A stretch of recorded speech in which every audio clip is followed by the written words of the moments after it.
Hello and welcome back to my channel. If you are new here, I am Disco Kitty the Crappy Crafter. Today we're going to do a real simple resin project. Video probably won't be very long. I'm going to use some powders and I'm going to use some resin and we'll see where this goes. Let's get right into it.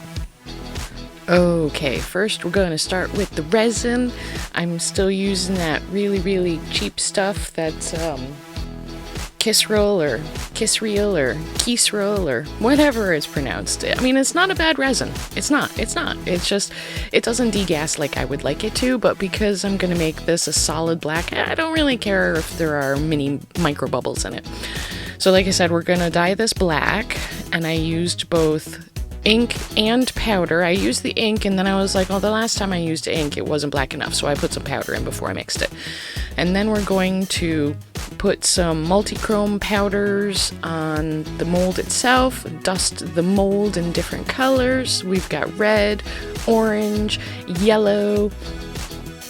I mean, they may not look quite as nice on camera, but from my perspective, I've got red, orange, yellow, green, and then blue, and the blue looks blue from basically every direction. I don't understand how it's supposed to be a multi-chrome. And then the purple. And because these are flat surfaces, we really won't get the multi-chrome effect out of them, but that's okay. That's not really the point. We're going to use a alcohol-soaked eye applicator to remove any of the powders we don't want. And then we're going to pour the rested resin, because I let it sit for 5 minutes, however long it took me to dust the mold, to try to get rid of as many bubbles as I could and allow it to warm up and get a little bit thinner before it starts to thicken up. And then I am going to cook it. I'm going to cook it for 2 hours in the Resiner's resin cooker. The next cooker I'm going to get will be the Let's Resin cooker. It's slightly different. The heating element is above the resin and it convects downward, as opposed to this where the heating element is below the resin and it convects upward. I don't know if that'll make a difference. The Let's Resin one doesn't have any trays, so it does bigger projects. What is that? Anyways, so I'm demolding this, and I probably shouldn't be. I should have let it cook for another couple hours or let it rest because it is soft. I could have very easily destroyed it right here, but in my haste, forgetting that I even had run out of UV resin, so I was going to have to order more and get more from Amazon. I really wanted this done in like a day, and it wasn't going to happen. I wanted to protect these colors, so I'm going to put a really thin layer of 2-part epoxy resin on there because, like I said, I don't have enough UV resin, and I have already realized this by this point, but I'm going to push through and cook this for another 2 hours, and then it's going to sit for like 3 days, 4 days. It's going to sit for a while I wait for my UV resin to come in because I am impatient, even knowing that I can't do anything. So I'm actually going to have to do this part twice because I'm not going to sand this quite enough for the resin to stick to it, the UV resin, once it comes in, to stick to it. I'm going to take this thin sheet of window acetate, shaker window film, and I'm going to cut a big circle out of it. It's going to be way too big. It's actually going to be, yeah, I mean, you saw what I did. I outlined it, and that makes it bigger. So, look at that. It's too big.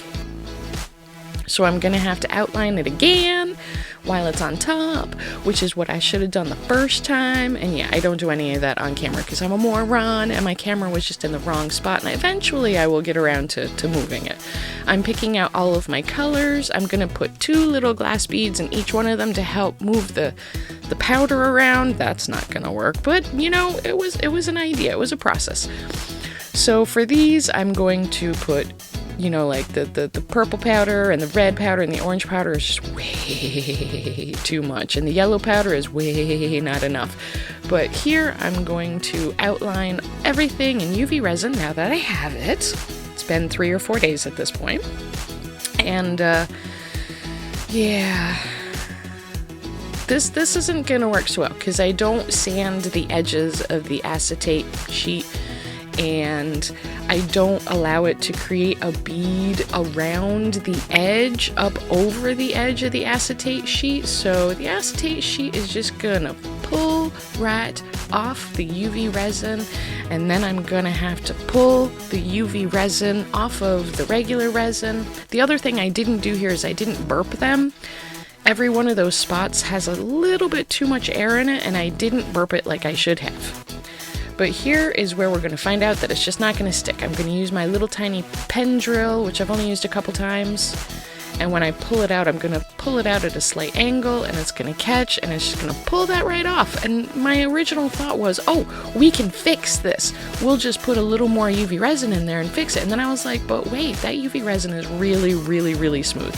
It's going to be super smooth, and it's just not going to stick. So as you can see, I sanded the edge of the acetate sheet this time. I think it's acetate. I'm going to assume so. They just call it window film. I don't know. I got it on Amazon specifically for making my cat butts. But it works pretty well for this. But this time here, I'm going to notice that I need to burp them, and I will burp every space, and they will actually work a lot better this time. None of the edges pull up. You can kind of see around the edge that there's a little tiny bead of UV resin up over the edge, up over the lip, which is going to help it stay on. And after I fill these with baby oil, which I probably shouldn't use baby oil because there really isn't enough space in these to flow properly. You know, when I made that big giant jar, did I put baby oil in that big giant jar? Or did I do water? Oh, you know what? Now I don't remember. Huh. Either way, I probably should have used water and alcohol for this, but I didn't. But that's okay, because it'll be okay. I'm going to fill all of these up the same way. And here's where I noticed that the acetate sheets are very, very thin. I mean, I know that, but every time I pushed down on it, it kept pushing out a little bit more, and it was a little annoying. Here we're going to put a UV plug on the hole so that it doesn't keep dripping as I fill up the other sections. Just leave it, walk away. And here we are filling up the last section. And during this process, I realized that just picking up a little bit of the stuff that got pushed out and then using an alcohol-soaked eye makeup applicator. There we go. Yeah. Here we're going to sand the edges and all of the black lines. I, in my infinite wisdom, of course, decided that sanding over only the black would make it less obvious once I put the UV resin on top. I don't know.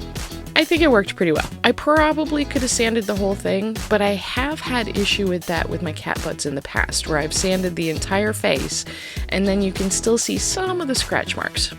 Here I'm making sure it's all the way out to the edges, making sure it's domed really nicely, no bubbles, and it looks super cool, but it's just, I should have used water or alcohol and water, or just not something so thick. It didn't work quite the way I wanted it to.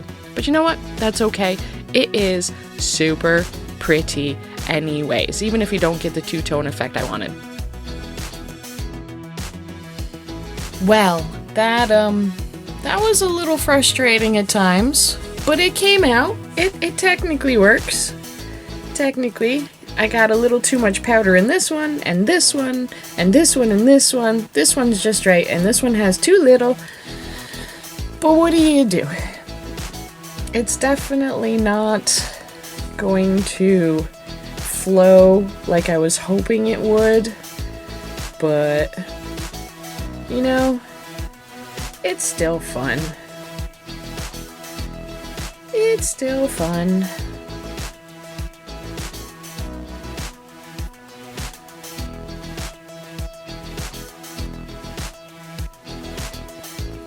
So what do you guys think? what would you have done differently with this? What kind of powder would you have put in there? Because, or would you have used water instead of the baby oil? Because I feel like the baby oil might be a little bit too thick for something like this. I don't know. What do you guys think? Should I have used just plain glitter and not used mica powder? Although I find that glitters, especially fine glitters, have a tendency to coat the inside of the plastics, and then they don't do anything.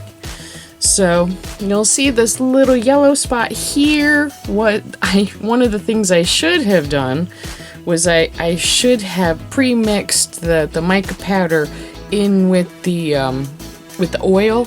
That way, two things. I would have seen how thickly I had concentrated it, and it wouldn't have made a little dollop where it's slowly getting damp, and you know, it'll come off eventually.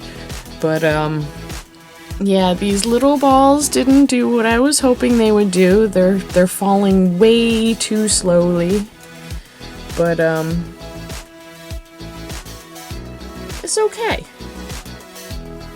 It was a little frustrating, but overall, it was okay.